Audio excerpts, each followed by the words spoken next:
antes que me olvide. Nosotros habíamos visto la clase pasada hasta la llegada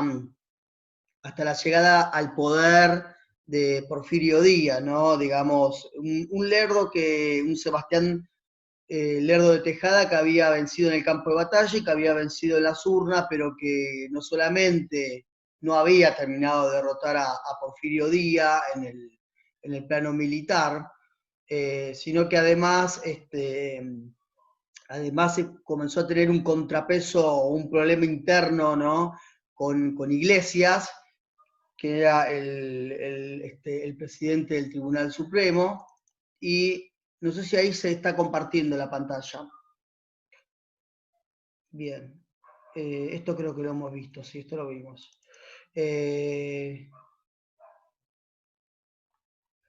Y ante esa doble presión habíamos dicho de que esperen que voy a cerrar acá un poquito, si no, no me deja ver esto. Frente a esa doble presión había finalmente terminado su mandato y se había exiliado, ¿no? Y que en realidad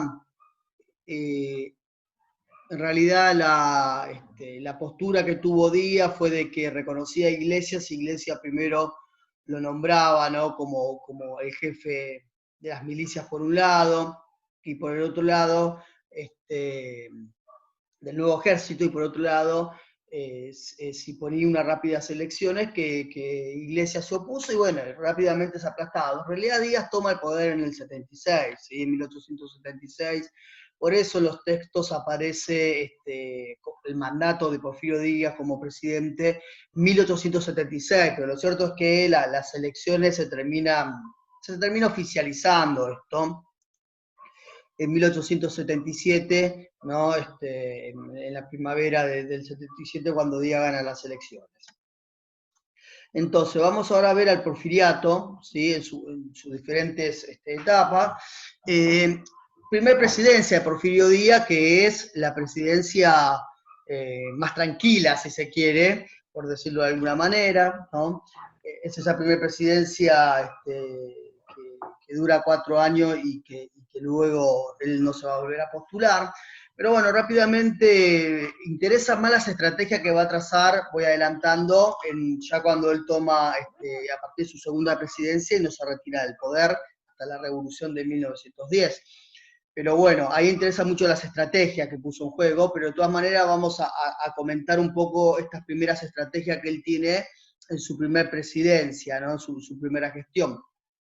Por un lado, lo que tenemos que indicar como diferente a lo que fueron las gestiones de Benito Juárez y de Sebastián de Lerdo, tiene que ver con su carácter militar. Claramente, la presidencia de Díaz asume un carácter militar muy marcado,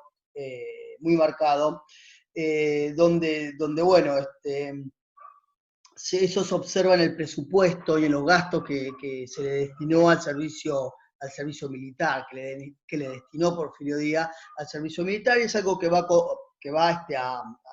a continuar en sus otras gestiones.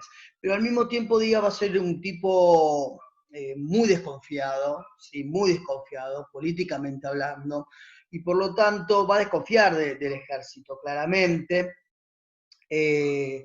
Entonces, por un lado, lo que va a hacer es incluir en la misma nómina, ¿sí? A soldados que habían peleado en la fila de Lerdo o de Iglesias, ¿sí? Como para no generar ningún levantamiento interno y demás, ¿sí? Eso fue una de las maneras. Y la otra manera para poder, en esa desconfianza que tenía con el ejército, fue utilizar como estrategia nuevamente recuperar y reforzar la coalición, la relación con los sectores altos y medios, ¿no? Que en esto sí se parece bastante a Benito Juárez, fundamentalmente como estrategia. Respecto a las clases altas, es lo que utiliza, como dice ahí, su política de divides y vencerá. Lo que hace es lo siguiente: saca, destituye, digamos, de su cargo a caciques locales, ¿no? Leales a Benito Juárez o a Lerdo, y nombra oponentes, pero de la misma o de parecido extracto social, ¿sí? No genera ese conflicto. Eso por un lado, sí que lo utiliza como estrategia. Sin embargo, también vale decir que a quienes saca del poder económicamente siguen manteniendo todo, porque los hombres destituidos conservan sus propiedades y hasta incluso extienden su influencia económica, o Díaz permite que extiendan su influencia económica siempre y cuando no se rebelen, ¿no?, ante el presidente. Con respecto a la clase media, pero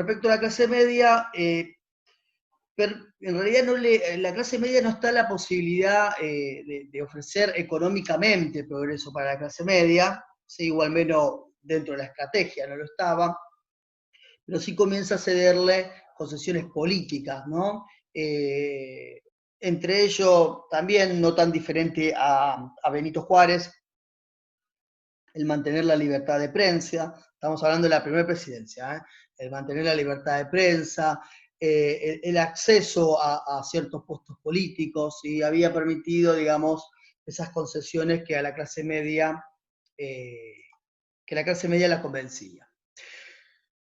No hay ningún levantamiento importante o una oposición importante al gobierno de Porfirio Díaz, a la primera presidencia, primero, bueno, por el periodo, no son 4 años simplemente, él va a estar hasta 1880, así se cuenta desde el 76, él va a estar en 1880, no va a haber tanto, no va a tener en realidad levantamientos ni oponentes muy fuertes, fundamentalmente, además del tiempo, fundamentalmente porque todavía existía esa amenaza externa muy marcada, ¿no? Y acá tenemos dos tipos de amenazas externas que Díaz va a tener que sortear, primero con Estados Unidos y fundamentalmente con Estados Unidos. Las relaciones entre México y Estados Unidos ya se habían enfriado en tiempo de Benito Juárez, ya cuando Benito Juárez había asumido nuevamente en el 67, tras sacar a los franceses y demás, ¿no?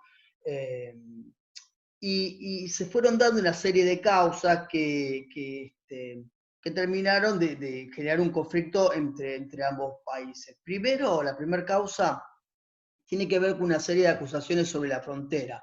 Estados Unidos se seguía avanzando hacia el oeste, seguía extendiéndose hacia el oeste, ¿no? Y en esa extensión, tribus nativas y ladrones utilizaban el refugio de la frontera mexicana, ¿no? Algo que llega hasta el día de hoy, ¿no? Como constructo norteamericano, ahora quizás el tema de contrabando, de narcotráfico, de trata, ¿sí? Aparece como la cuestión de la frontera mexicana, ¿no? Entonces, las autoridades de ambos países, tanto México como Estados Unidos, intercambian acusaciones, ¿no? Que ninguno de los dos se hacían cargo de lo que sucedía en ese sector. La segunda causa tiene que ver con la oposición a las concesiones que Lerdo le había dado sobre el ferrocarril. Díaz se opone rotundamente, ¿no?, a todos los beneficios que había tenido y las generosas concesiones que habían tenido los norteamericanos en la construcción del ferrocarril. Se oponía rotundamente, ¿no? Entonces, en tiempos normales, y esto es algo propio del siglo XIX, tanto Estados Unidos como Europa, o las potencias europeas, reconocían a los gobiernos revolucionarios entre comillas por Porfirio Díaz, ¿no? Estamos diciendo, gobiernos que interrumpen, ¿no? Una vez que demostraban que podían mantener el control territorial, pero además de eso, cuando fundamentalmente demostraban de que no iban a interrumpir el comercio internacional, que iban a cumplir con las obligaciones internacionales, como por ejemplo seguir con el pago de deudas y demás, generalmente se lo reconocía. Pero Estados Unidos no se oponía rotundamente, ¿sí? La administración de Hayes se oponía rotundamente a reconocerlo a Díaz como presidente hasta que no resolviera alguno de estos problemas con algunos de estos problemas que surgían entre los países. Y en realidad cuando se estaba casi al borde de una guerra, entre ambos países, todo se comenzó a disipar a partir de la cordialidad que tuvo Díaz con los inversores norteamericanos, ¿sí? Díaz tuvo un acercamiento muy importante con grandes capitalistas norteamericanos para que inviertan en el país, en México, ¿no? Entonces esos mismos inversores norteamericanos son los que van a presionar al gobierno norteamericano para que lo reconozca. Esto ya va a ser en el 78, en 1878, y va a terminar siendo reconocido. El otro problema, la otra amenaza externa tenía que ver con Francia, porque más allá de que se lo había sacado y tras el fusilamiento de Maximiliano, los europeos, pero particularmente los franceses, no seguían representando una amenaza. Díaz lo que supo hacer, y rápidamente, es restablecer las relaciones diplomáticas con Francia, donde acá esto tiene como una doble función para el México del siglo XIX o el México porfiriato, ¿no? Por lo menos. Primero, el capital francés va a ser muy importante y de hecho va a ser necesario, según la estrategia política de Díaz, como contrabalanza de los inversores norteamericanos, ¿sí? Como para que en el país no solamente inviertan los norteamericanos y tengan ese poder económico, sino que haya como una contrabalanza de financistas europeos y franceses en este caso. El otro punto central tiene que ver con de que México como país que se pretendía moderno, ¿no? Y común en América Latina, tenía como en la cúspide de la cultura a Francia como modelo, ¿no? Entonces, cuando se quería, nosotros nombramos hace un rato el ejército, cuando se quería modernizar el ejército, el armamento generalmente venía de Francia, más allá de que los alemanes tuvieron una presencia importante, venía de Francia. La élite claramente iba a estudiar a Francia, ¿sí? La élite terminaba estudiando ahí. Y hasta la relación con Francia había sido tan importante que cuando Porfirio Díaz se tenga que exiliar tras la Revolución Mexicana, ya en 1911, el país de destino va a ser justamente Francia, por esa vinculación que ya se había gestado durante su extenso gobierno, ¿no? Esa primera presidencia de Díaz también se va a caracterizar por tres objetivos políticos que van a ser clave, que van a ser tres medidas políticas que van a ser clave, que van a ser muy importantes. Por un lado, la primera sería permitir otorgar a los inversores norteamericanos concesiones de todo tipo, ¿sí?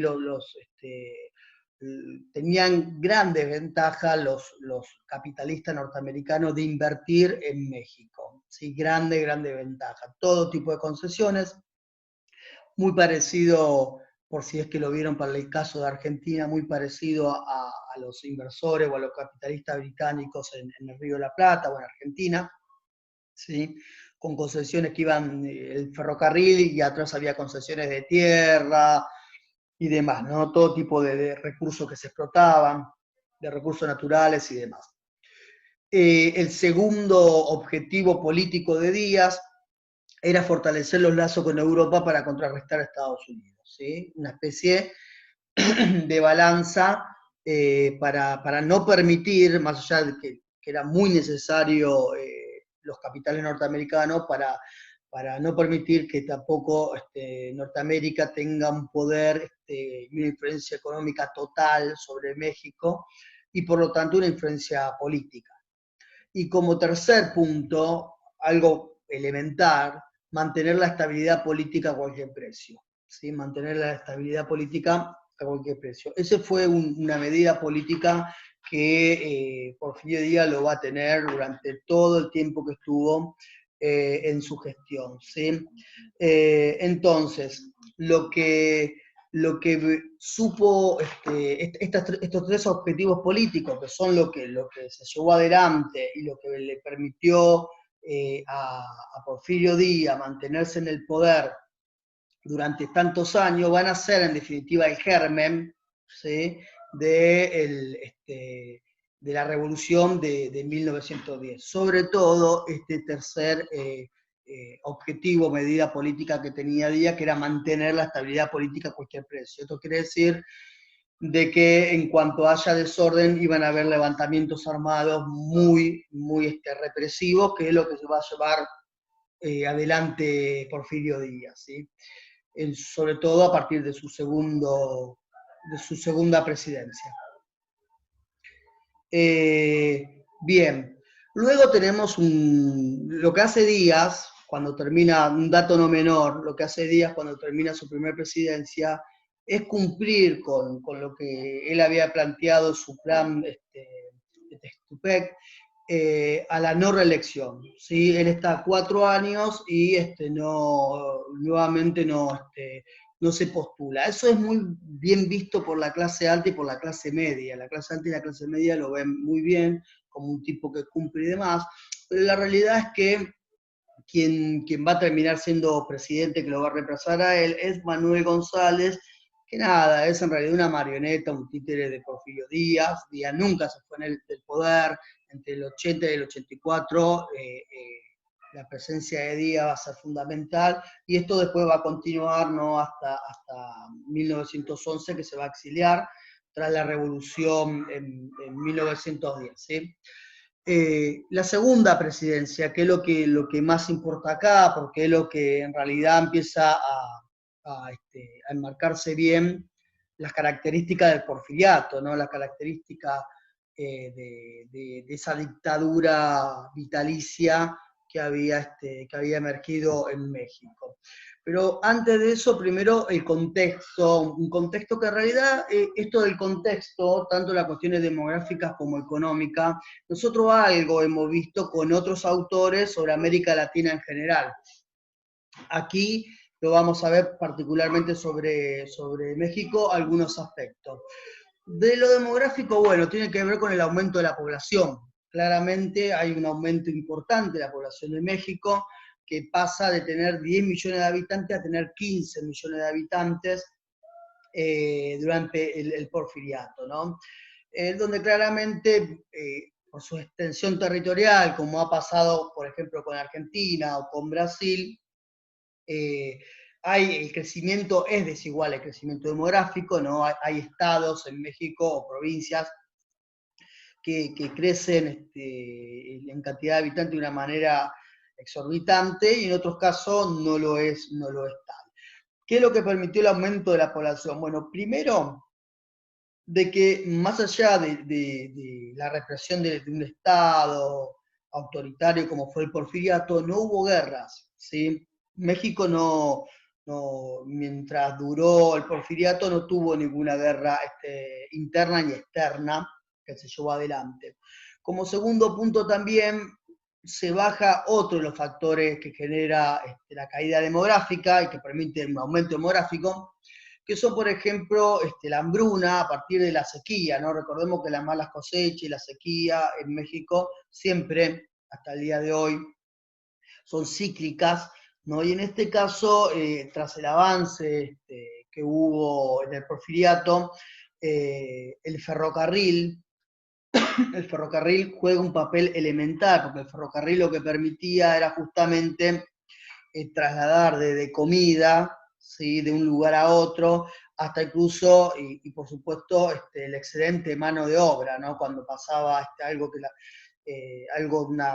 una catástrofe natural o algo que no se podía cultivar, cosechar o lo que fuese, generalmente se desplazaban como mano de obra trabajadora.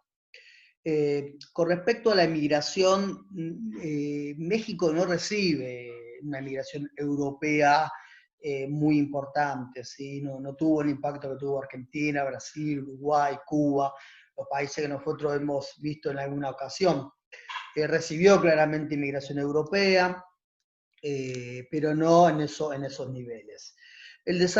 Con respecto a lo económico también, ¿no? Tenemos que decir de que hay un desarrollo económico muy importante, pero que al mismo tiempo marca una desigualdad, ¿no? Al haber un crecimiento económico muy importante, como lo habían hecho la mayoría de los países latinoamericanos que se habían insertado de manera exitosa en la economía internacional, aquí México muestra esas desigualdades. Bueno, primero claramente el crecimiento tuvo que ver por la inversión de capital, ¿no? La llegada de los capitales, de las inversiones norteamericanas y europeas permitieron todo un desarrollo de la infraestructura, pero sin embargo marca algunas claras desigualdades entre las regiones. Lo que más se destaca por un lado es la minería, ¿sí? La minería, digamos, es el sector que registra un crecimiento más rápido. Esto posiblemente tenga que ver porque la minería, si ustedes lo recuerdan, después de la revolución y en la década que continuaron, no se pudo recuperar en lo absoluto de esa, de esa situación tan deslumbrante que tenía los recursos, los metales, para México, ¿no? Y aquí se comienzan a recuperar. Bueno, claramente el sistema ferroviario también se extiende considerablemente, ¿no? Esto coincide con el caso de Brasil, con el caso de Argentina, ¿no? En estos tiempos, en la década del 80, de 1880 y de 1890, antes de la crisis de 1890. Te hago una consulta, Lucas, puede ser que Sí, me esté confundiendo en el periodo. Puede ser que el texto hablaba de que el norte se empieza a poblar y que la región norte, sobre todo la región que está contra la frontera, empieza a tener como cierta autonomía comercial. sí, México lo que tiene son esas divisiones en regiones muy marcadas, ¿sí? Muy marcadas, que ahora lo vamos a ver ahí donde dice diferencias regionales. Eh, digamos, en lo que tiene el norte, que recién lo nombraste vos, es una diversidad de productos muy importante. El norte tiene tanto un desarrollo para el mercado internacional como para el mercado local. Sobre todo el mercado internacional tiene que ver con la minería. Sí, con la minería claramente tiene que ver con esa relación, sobre todo con Estados Unidos, que los capitales norteamericanos iban a parar al norte porque lo que buscaba Estados Unidos, particularmente de México, tenía que ver con esos tipos de recursos, ¿sí? Con actividades mineras y demás. Pero también tiene un abanico de productos que iban de madera, garbanzo, ganado, ¿sí? Que se vinculaba con el comercio interno y quizás lo de la autonomía está más vinculado con que el Estado, digamos, porfiriato, ¿sí? El Estado porfiriano no llegaba hasta cierto punto, después termina llegando, no llegaba, digamos, a tener un control importante sobre el norte, ¿no? Hasta que lo va a tener, claramente, ¿sí? Que eso lo vamos a ver hoy también, ¿sí? Pero tenía como cierta independencia, por decirlo de alguna manera. El que Claro, quizás también esta tibieza por parte del Estado tenga que ver con no generar un tipo de conflicto con el país vecino también, para evitar una guerra. Sí, sí puede ser, pero digamos que yo creo que ahí lo que juega como vital es justamente la frontera. Sí, es justamente la frontera. Muy posiblemente tenga que ver con lo que decís vos. Evitar, digamos, el conflicto entre ambos países, ¿no? Y demás, pero ahí lo que juega como vital es la frontera y hasta qué punto realmente se tenía control sobre esa región, ¿sí? Igual Tanto, también, sí, profe, puede ser que sea también la extensión territorial, a partir de la extensión de las líneas férreas, la policía va a poder llegar también a controlar los focos de sublevación o algo así, decía el texto también. tal cual, sí, sí, sí, eso nosotros lo vamos a ver cuando veamos lo que tiene que ver con el movimiento del campesinado en el norte y después en el centro y en el sur. Claramente, Mariana, tiene que ver con el avance tecnológico, por eso decía que hasta cierto momento el Estado no había podido tener un control fehaciente de, de esas regiones, ¿sí? Que sin una duda el factor geográfico es determinante, sin ninguna duda. Pero después con el avance de los modelos, ¿no? De los modelos primarios, de economías primarias que se insertan a esta división internacional del trabajo, así como fue el caso de Argentina con la Patagonia, con la región del Chaco y demás, en México va a suceder lo mismo con el norte. ¿Sí? El desierto que nosotros conocemos como desierto, entre comillas, para el caso de Argentina, que es la Patagonia y la región del Chaco, en el caso de México es el norte, aparece el norte, ¿no? Donde todavía conviven tribus nativas, hasta inclusive con personas que están fuera de la ley y demás, ¿no? El norte era...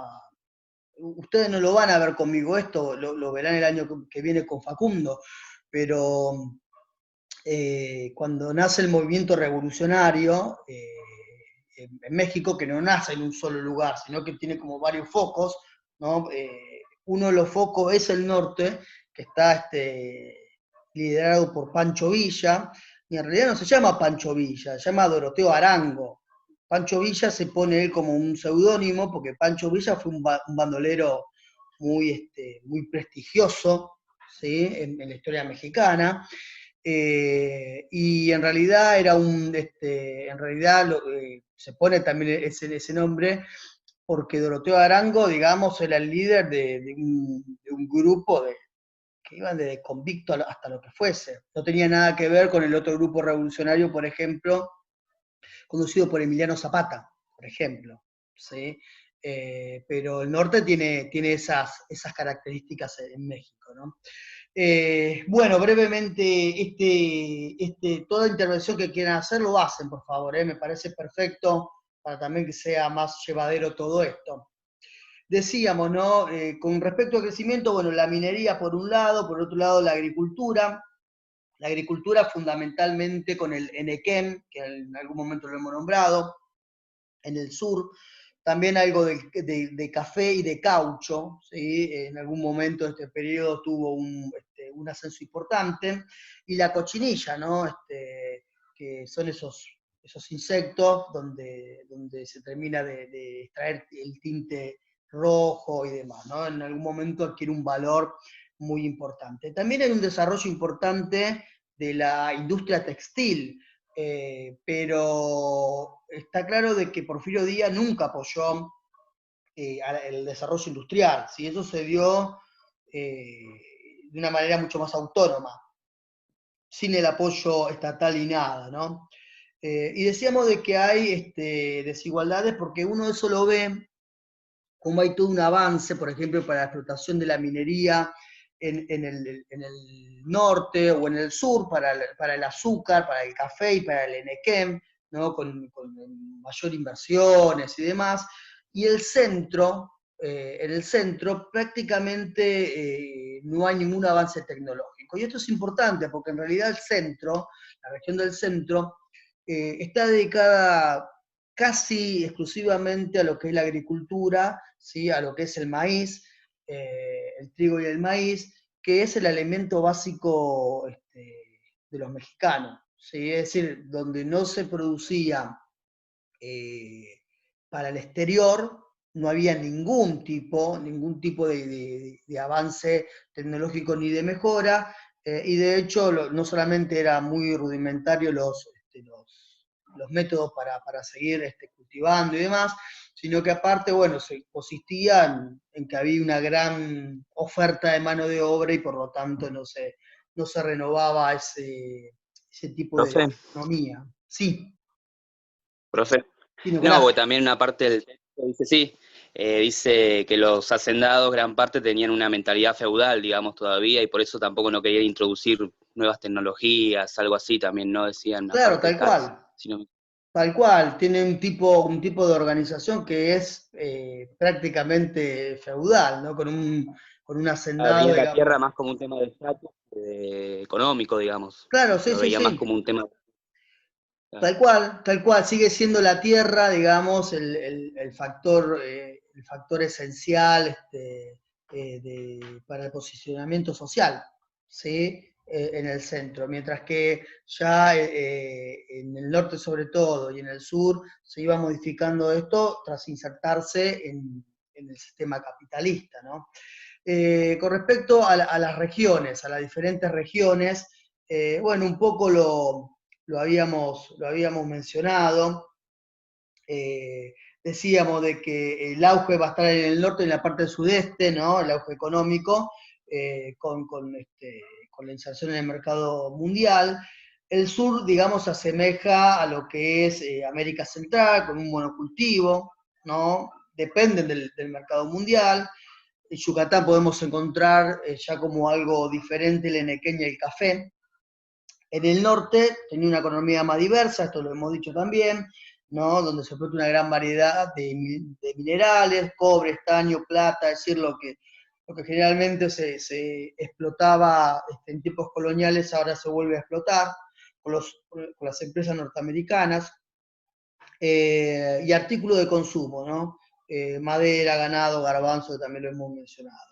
Y en América Central, ¿no? La economía no experimentó cambios, sigue siendo tanto el maíz como el trigo los principales productos para un mercado claramente interno, ¿no? Bueno, vamos ya a las que son las transformaciones políticas del porfiriato, ¿no? Primero, claramente se trata de la primera dictadura real y duradera en América Latina, ¿sí? Se trataría de la primera dictadura por las características, no solamente la represión del Estado, que digamos los estados son muy represivos, ¿no? En la segunda mitad, la primera mitad del siglo XIX, ni que hablar porque está en formación y demás, pero en la segunda mitad del siglo XIX, cuando están en formación, lo son peor todavía, ¿no? Muy represivo, pero aparte de esto, se trata de una dictadura por todo un avance sobre la censura, de las ideas y demás, ¿no? Bueno, por un lado tenemos el Congreso, ¿sí? El Congreso que era servil a la presidencia de Díaz, ¿no? Terminó aprobando primero una enmienda que tenía que ver con poder ser reelegido, ¿sí? Está modificando enmienda de la Constitución, no podía ser reelegido, y para esto él asume asume en el 84, en 1884 asume su segunda presidencia, gobierna hasta el 88, y ahí es justamente cuando se le permite, y por eso puede gobernar en el 88, es nuevamente presidente. Gobierna de 1888 hasta 1892, se va terminando su gestión ahí, y no solamente puede ser reelegido, sino que además no cambian el periodo de año, ¿sí? Ahora las presidencias duran ya 6 años y no 4. Se está por cortar, por eso dejé de compartir, ¿sí? Pero bueno, claramente se instala en el poder con estas reformas constitucionales que el Congreso terminaba aprobando, ¿sí?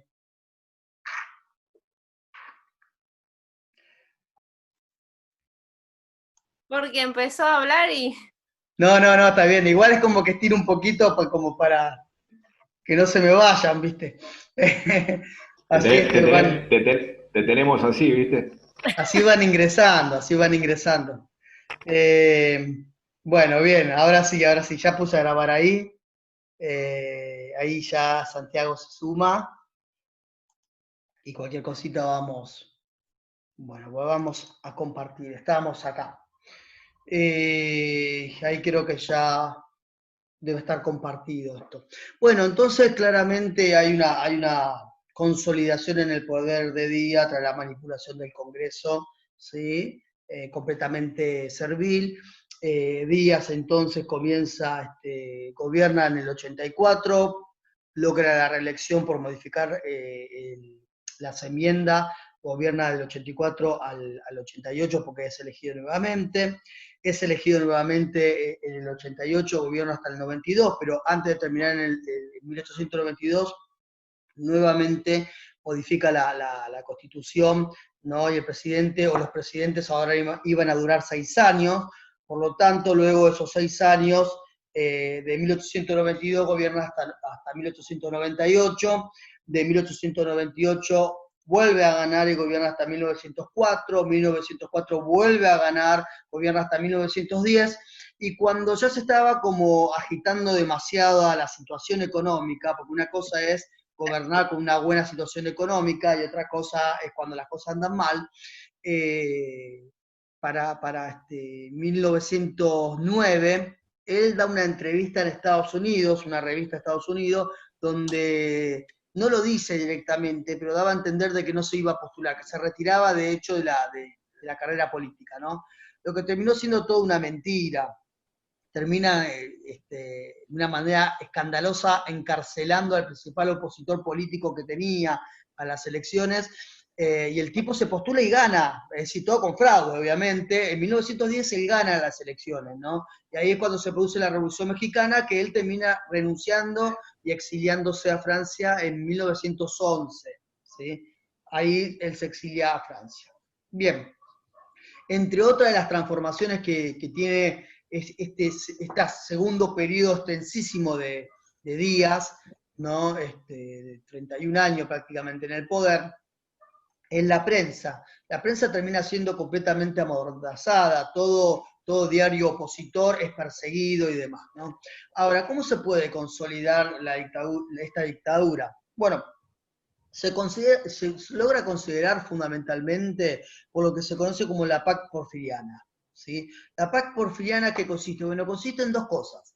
Por un lado, lo que estamos hablando nosotros, el uso de la violencia, la represión, ¿sí? Esta idea del orden para el progreso, bueno, a rajatabla, el ejército, ¿no? Pensemos de que la fuerza de seguridad, que no es solamente el ejército, en México va a ser de la mejor paga del mundo, la más moderna, ¿sí? En cuanto a equipamiento y demás.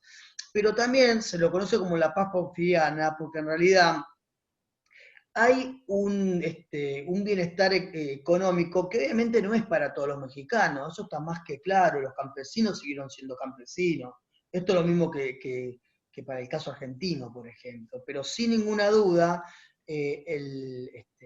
México en este periodo tiene un crecimiento económico tan importante que la clase media y la clase alta, fundamentalmente, ¿sí? Lo van a considerar. A eso también se llama paz porfiriana.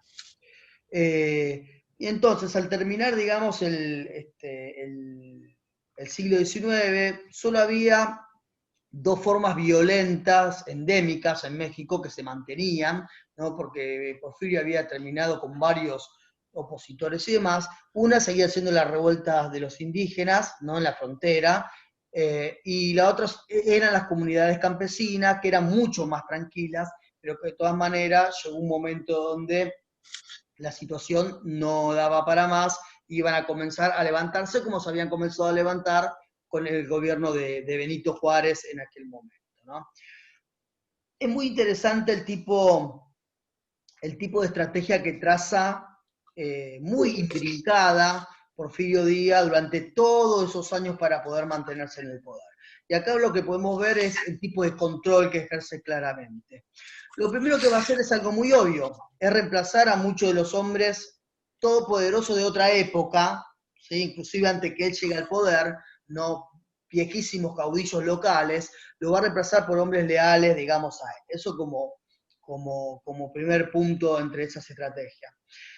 Lo que mencionaba Mariana, ¿no? Esto que los ferrocarriles, el avance del ferrocarril, supo sacar provecho al ferrocarril no solo en términos económicos, sino también en términos, entre comillas, de seguridad, podríamos decir, o de represión más claramente, ¿sí? Porque lo que muchas veces sucedía era utilizar el ferrocarril, que se había extendido de una manera muy importante, para llevar al ejército o a la fuerza de seguridad, ¿no? Y aplastar cualquier tipo de revuelta que estuviera, ¿no? en algún pueblo y demás.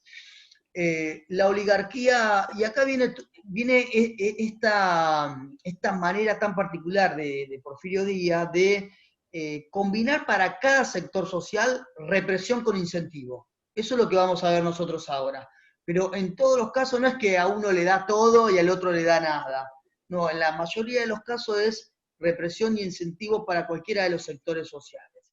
Entonces, comenzando por la oligarquía local, ¿sí? Las clases altas locales de cada uno de estos estados, le da un papel poderosísimo para mantener el control y el orden, ¿sí? Sobre todo para no espantar inversiones que vendrían de Europa o de Estados Unidos.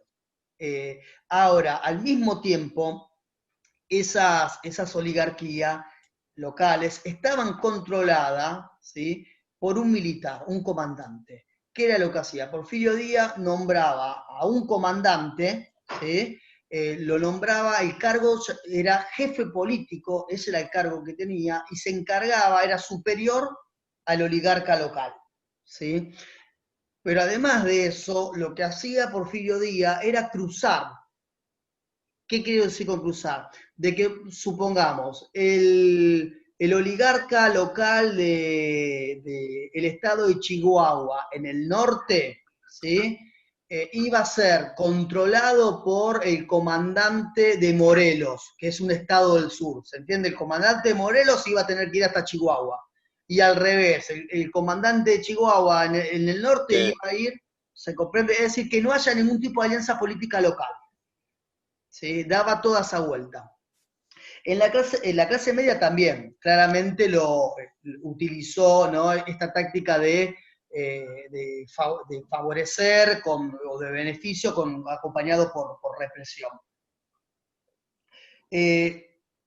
Por un lado, la represión tenía que ver con que la prensa terminó siendo amordazada, la clase media tenía un papel muy importante en editar los periódicos de la época, ¿sí? Acá va a estar acallada por completo, y se le va a cerrar la posibilidad de ingresar al Congreso, ¿sí? Va a impedir Porfirio Díaz que la clase media ingrese al Congreso. Ahora, no se va a oponer la clase media, o se va a oponer de una manera no muy marcada, por los beneficios que va a recibir. Los beneficios van a ser de tipo económico, ¿sí? Ahora no van a ser políticos, van a ser de tipo económico. Muchos de estos sectores medios se vieron muy beneficiados y tuvieron un ascenso económico y social, ¿sí?, muy importante, sin ocupar cargos políticos, ¿sí? Entonces, ese fue el tipo de estrategia que utilizó con la clase media. Respecto al ejército y la iglesia, otros dos pilares muy importantes de la historia mexicana, también va a combinar estos dos tipos de estrategia, ¿no? Con respecto al ejército, lo primero que tenemos que destacar como beneficio es que es la mejor paga, ¿sí?, en América Latina, tiene un salario muy elevado, aumenta el presupuesto militar año a año, lo va aumentando, es completamente moderno en armamento, da puesto político a jefes militares, como decíamos recién, ¿no? Esto que pasan a ser jefe político, pero debilita la influencia del ejército. ¿Y cómo la debilita? A través de crear otras fuerzas paramilitares. Es decir, el ejército no era la única fuerza de seguridad.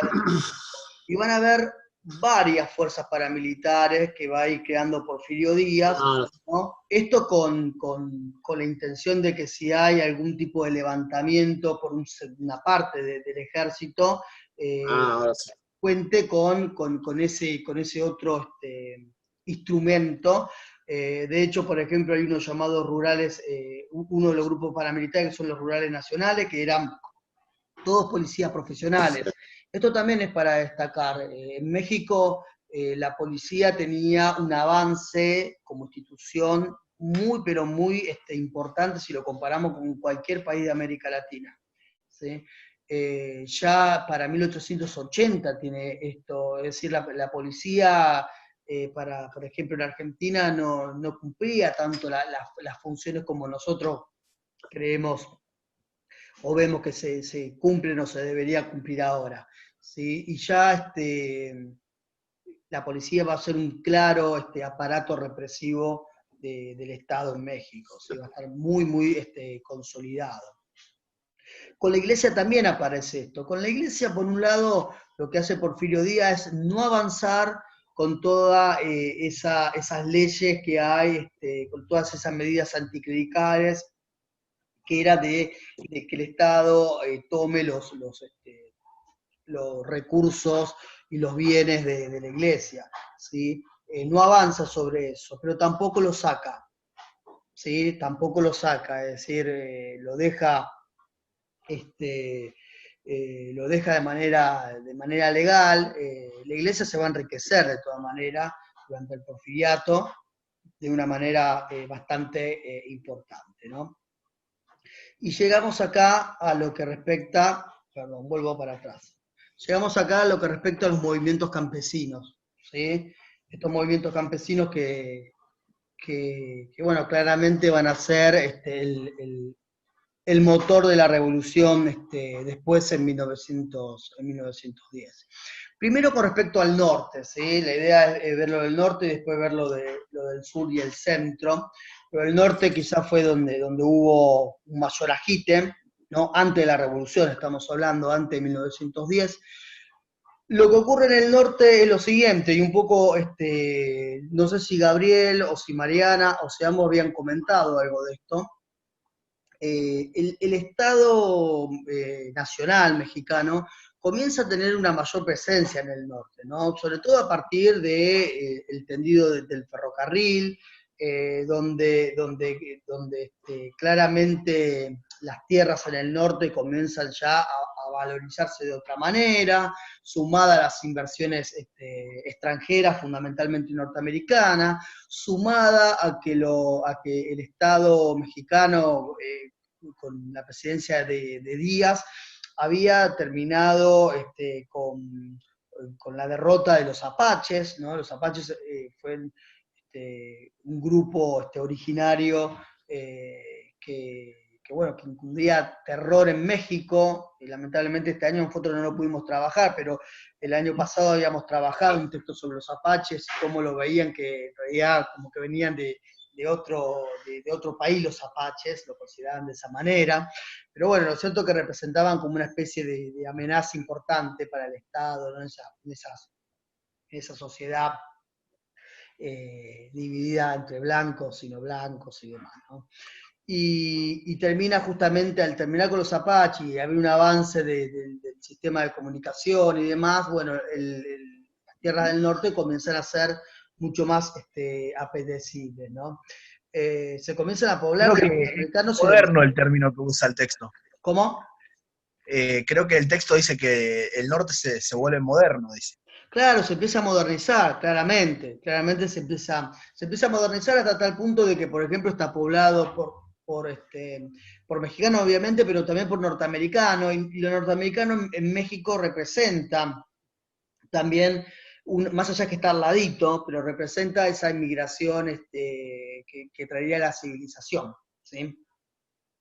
Se empieza a modernizar, como dijo recién Gabriel, ¿no? Y nosotros acá lo que encontramos son dos sectores en el norte que van a tener una oposición muy marcada contra el gobierno de Porfirio Díaz, y sobre todo ese avance, esa modernización, ese avance del capitalismo en el norte, ¿no? Que veía cómo terminaba justamente de llevar por adelante de su forma de vida hasta sus bienes. El punto central acá tiene que ver primero con estos dos sectores, los yaquis por un lado, ¿no? Y una serie de colonos, muy antiguos colonos militares en Chihuahua, ¿no? Los yaquis son de Sonora, todo está en el norte. El primer punto que tiene acá de inflexión muy importante es la concepción de la tierra. Tanto los yaquis, grupo de nativos, ¿no? Campesinos nativos, tanto como los colonos militares, no tenían la misma concepción de la tierra comunal como tenían en el centro y sobre todo en el sur, ¿sí? Ellos consideraban que la tierra era individual, era un derecho, era privada y se podía comprar y vender libremente, ¿sí? Entonces tienen otra concepción de la tierra, no era como la tierra comunal que no se podían vender, por ejemplo, ¿sí? Entonces, el primer problema con el tema de los yaquis, ¿no? El gobierno de Estados Unidos,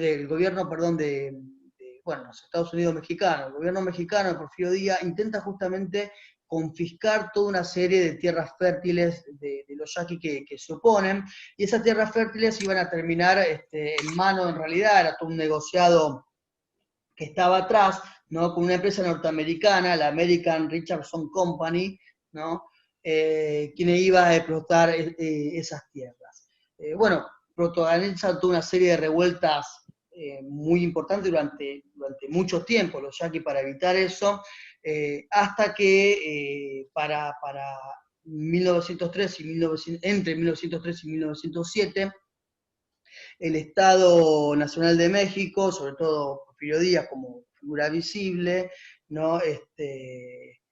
Lanza una campaña de deportar a los indios yaquis del norte, se resistan o no al gobierno. Esto implica de que no sea solamente hombres y mujeres que se resistan, sino que familias enteras iban a ser arrancadas, y por más que no hagan absolutamente nada, y terminan en esa deportación hacia el sur, hacia fundamentalmente Yucatán, ¿no? Las plantaciones de Nequén, y terminan siendo explotados ahí.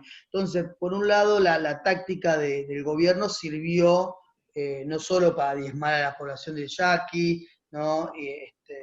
Sino que trajo ese beneficio económico, entre comillas, ¿no? para estos sectores, como esta empresa norteamericana que va a terminar explotando esas tierras, como también una mano de obra prácticamente esclava en Yucatán para explotar el Enequén, que a medida que se acercaba a 1910, o a medida que avanzaba la primera década del siglo XX, iba a ser cada vez mayor la exportación, ¿sí? Iba a ser muy importante.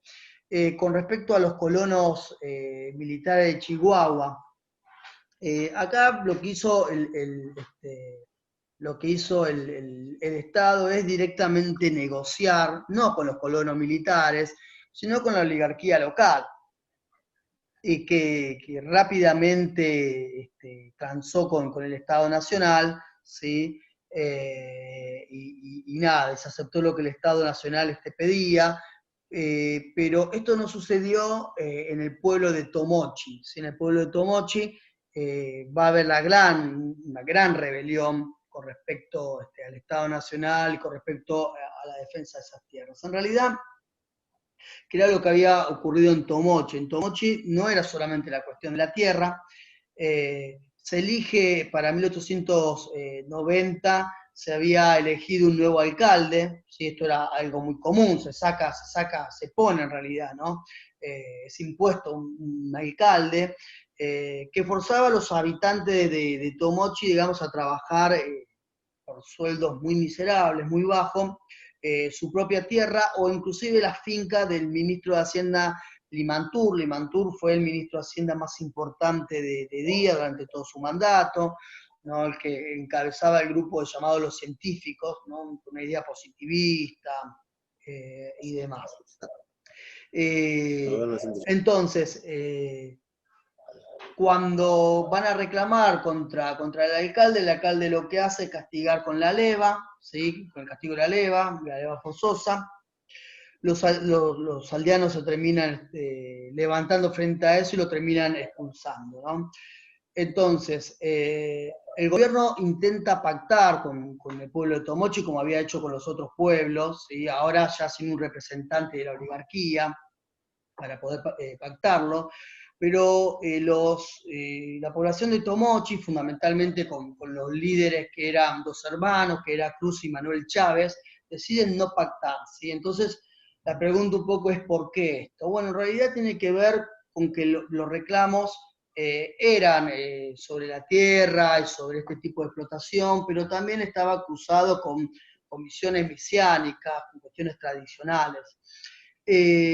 No habían pactado porque ellos estaban un año antes, ¿sí? En 1890,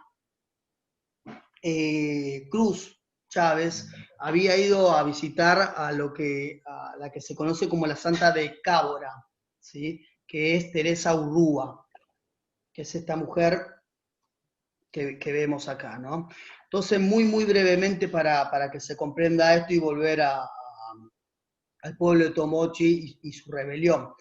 Teresa Urrúa fue nacida en Sonora, fue justamente una mujer que el padre, Tomás Urrúa, era un hacendado muy, muy importante, y su madre, Cayetana Chávez, fue una mujer nativa, indígena, ¿no? Entonces obviamente, no, digo obviamente por los estatus de la época, no se unen sus padres, su madre la termina criando a ella junto con una tía en un muy pequeño pueblo llamado Cábora,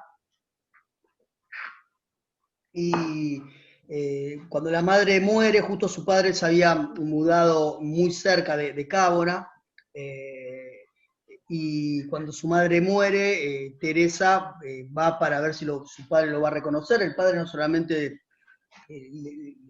le da asilo, sino que aparte la reconoce como hija y le da el apellido, ¿sí? Por eso termina conociéndose como Urrúa. Para eso ella tenía 14 años, y 2 años después ella termina sufriendo un ataque de catalepsia, ¿sí? Es decir, pierde todo signo vital, parece como muerta. Se estima que fueron más de 10 días que tuvo así, ya la estaban velando a ella cuando se despierta. Entonces, bueno, se la empezó a considerar de que había sido un milagro, ¿no? Y demás.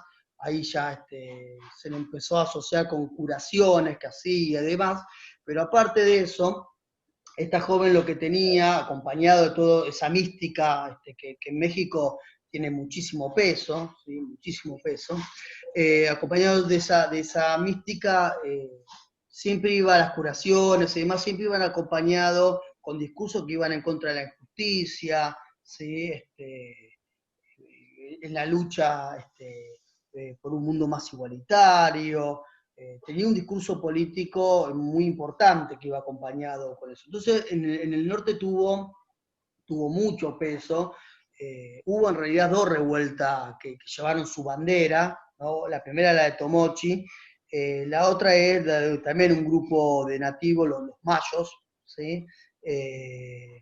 Que también en Sonora, que también se levantaron contra Porfirio Díaz. Está claro de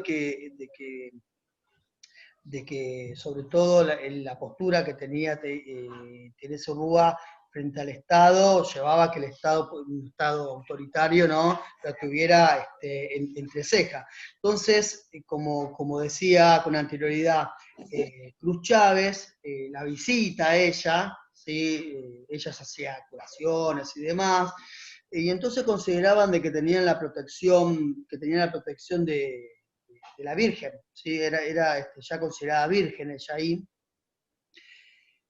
Y sobre todo porque cuando ya no se medían las palabras, el Estado Nacional envía 500 soldados, y esos 500 soldados son todos aniquilados por 80 hombres de Tomochi. Es decir, 80 tipos de Tomochi terminan aniquilando a un ejército de 500. Entonces, claramente, esa idea, ¿sí?, mística se profundizó aún más, hasta que, bueno, tras ese hecho, el Estado Nacional termina enviando alrededor de 1.200 soldados y terminan devastando completamente el pueblo. La idea de día era que el pueblo quede reducido a cenizas, justamente para que sirva de escarmiento de cualquier otro levantamiento que aparezca, ¿no?, vinculado con esto. Son fusilados de manera pública Chávez, los 2 Chávez, ¿no? Manuel y Cruz Chávez son fusilados los 2 junto con la mayoría de los líderes, y el pueblo termina siendo devastado. Bueno, Teresa Urrúa, junto con su padre, se tienen que exiliar, la van a buscar a ella también, pero no la terminan ejecutando ni nada por el poder económico que tiene y el estatus social que tiene su padre. Entonces se terminan exiliados, se van al otro lado, se van a Arizona, ¿sí? Se van a Estados Unidos, y terminan ahí, terminan deportados ahí, ¿no? Pero había sido uno de los levantamientos muy importantes. Ya para finalizar esto, el tema de la expropiación de tierras, ¿sí?, que es muy importante en el proceso durante el porfiriato. nosotros vimos recién en el norte ese intento de apropiación que había y de resistencia, ¿no? En el sur, en el centro sur, acá están las tierras comunales. Hay un dato tremendo que da el autor, que da Kant, que dice de que el 40% del total de las tierras que se dedicaban a la agricultura, con la llegada de Porfirio Díaz, ¿no? El 40% eran tierras comunales. Y esto terminó reduciéndose apenas a un 5% cuando Díaz se va. Cuando Díaz se va, apenas un 5% del total de las tierras que se dedican a la agricultura eran tierras comunales. Esto quiere decir la apropiación que hubo por parte del Estado sobre esas tierras y sobre particulares, ¿no? Además, cuando termina el porfiriato, más del 90% de los campesinos no poseían tierra. Yo no sé bien qué estarán viendo ustedes en Mundial. No, en Mundial ustedes ven siglo XIX Mundial. ¿No? Esto lo van a ver en Mundial de Cuarto cuando vean Revolución Rusa, que es algo parecido, ¿no? En la época, un poquito después, la Revolución Rusa en el 17, pero la situación de los campesinos en Rusia es prácticamente similar a la de México, ¿no? Dentro de las grandes revoluciones, las dos primeras revoluciones muy importantes del siglo XX. Bien, ¿por qué surge la expropiación de tierras en el porfiriato? Bueno, primero, claramente tiene que ver con la formación de nuevos mercados. Esto se da en todos los países de América Latina, ¿no? Que el mercado internacional quiera absorber determinados productos, y bueno, el Estado tira, si el Enequén es un tipo de producto vendible, exportable, listo, se extiende el territorio, se apropia el territorio para poder explotarlo de manera extensiva, el Enequén o lo que fuese, ¿sí? Pero es lo que permite la formación del nuevo mercado, es como el aliciente para la expropiación de las tierras. Bueno, la especulación claramente, ¿sí? El valor de la tierra comienza a acrecentarse cada vez más, sobre todo en algunos lugares porque pasa el ferrocarril, entonces la expropiación de la tierra tiende justamente a acrecentarse. Por otro lado, también es interesante lo que plantea Kant con respecto a asegurarse la mano de obra. ¿Sí? Si hay una gran cantidad de tierra expropiadas y por lo tanto un 90% de la población trabajadora no tiene tierras, evidentemente es todo un mercado de mano de obra que no le queda otra que trabajar la tierra para otros, ¿sí? Y eso asegura que la mano de obra termine siendo barata. Y obviamente nuevas leyes, ¿sí? Es decir, la apropiación de tierra que se ve claramente como bisagra a partir de la ley de Lerdo en 1856, bajo la presidencia de Díaz hubo nuevas leyes, ¿no? Para avanzar sobre la expropiación de la tierra, ¿sí? Así que había un fundamento legal. Bueno, ¿quiénes se beneficiaban? Y esto está también interesante en el texto, ¿no? Porque uno puede decir, bueno, se benefician los hacendados, pierden los campesinos, ¿no? Ese tipo de dicotomía, pero en realidad lo que plantea Kant es que en realidad lo que más se benefician de todo esto, de esta expropiación, es una clase media agraria, ¿sí? Es una clase media agraria que era un poco la idea que tenían los liberales, no sé si se acuerdan, como motor para llevar adelante la economía, ¿no? Y la modernización del país, por decirlo de alguna manera. Entonces, a partir de este crecimiento, quienes son los más beneficiados de este tipo de política, que es la clase media agraria, se deducen varias cosas. Primero, quizás esa clase media agrícola explica la falta de resistencia del campesinado, ¿no? Que hasta 1910, si bien hubo levantamientos y demás, pero no hubo en importancia. Claramente también la falta de resistencia del campesinado se ve en la violencia del gobierno, eso no tenemos que perder de vista, era un gobierno completamente represivo, eso estaba más que claro. También hay que tener en cuenta que hubo todo un proceso de desmantelamiento de la comunidad, ¿sí? La idea de comunidad se fue rompiendo bajo el porfiriato en algunas regiones o en algunos pueblos. Y también que dejan de tener en esas estrategias políticas de día, de mover fichas y demás, el campesinado dejó de tener una figura que lo protegía de los terratenientes, que eran los caudillos, ¿sí? Dejó de tener esa figura protectora local, ese campesinado, ¿no? De todas maneras, como vimos, hubo levantamiento, hubo resistencia, como lo fue en el norte que estábamos viendo recién, y claramente también lo va a haber nuevamente en el norte, pero si hablamos del campesinado, sobre todo en el sur, ¿sí? En el sur, en Morelos, ¿no? Cuando en Ananecuilcó la comunidad termine eligiendo, la comunidad que lo que elegían era el grupo de ancianos, termina eligiendo a un tipo bastante joven, pero que también estaba económicamente muy acomodado, eso también hay que decirlo, que era Emiliano Zapata, ¿sí? Emiliano Zapata que no es un simple campesino, ¿no? Un pobre campesino, tampoco es un tipo que le sobra mucho, pero bueno, tiene sus tierras, eso está más que claro, ¿sí? Y que va a ser uno de los líderes que va a llevar adelante la Revolución Mexicana de 1910, ¿sí?